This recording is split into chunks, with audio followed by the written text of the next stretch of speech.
Welcome back. A lawsuit against gunmaker Remington now one step closer to trial. It's been a years-long battle for family members and a survivor of the Sandy Hook school shooting. That elementary school massacre almost 7 years ago now left 26 people dead, most of them small children. News 5's Katie Blaze has all angles for us.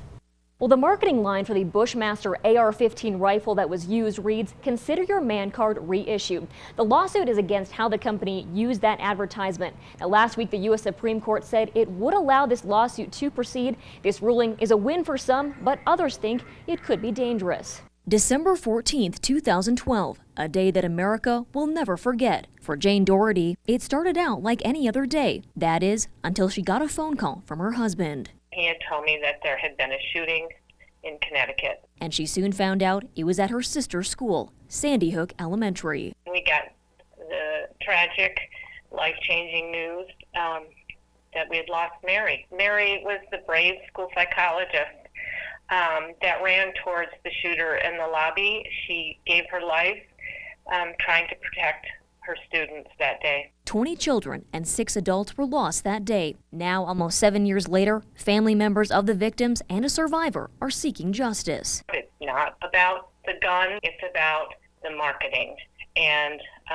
how Remington marketed this gun. She says the AR-15 style rifle used in the shooting is a weapon of war. They target, at-risk young men using glorified marketing about, you're going to get your man card. Doherty isn't involved in the lawsuit, but her brother-in-law, Mary's husband, is. I've supported Bill wholeheartedly in this. I believe in this lawsuit, and I am so thankful that the Supreme Court has decided not to block the suit and allow it to move on to the discovery phase. But for Paul Paradis, owner of the gun shop Paradise Sales in Colorado Springs, obviously I'm not happy with the court's decision. I think anybody that manufactures anything should be afraid.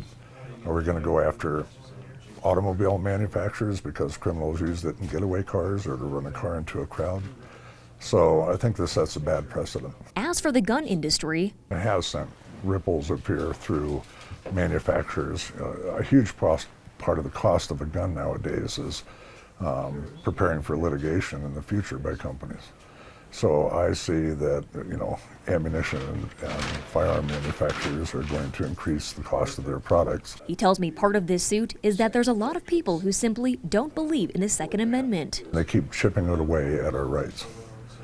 Yeah, and I think that that's a problem for the future as well. As for Remington, legal counsel for the company has said that it should be protected under the 2005 Protection of Lawful Commerce in Arms Act. That has been used by other courts that rejected lawsuits against gun makers in other mass shootings. Remington tried to appeal the Connecticut Supreme Court ruling by citing this act, but that was rejected by the U.S. Supreme Court. I hope that this suit brings about the end of the protection and the secrecy that goes on behind the marketing of these weapons. And something that Doherty believes holds all of us hostage. We just never know when what happened to Mary can happen to any of us.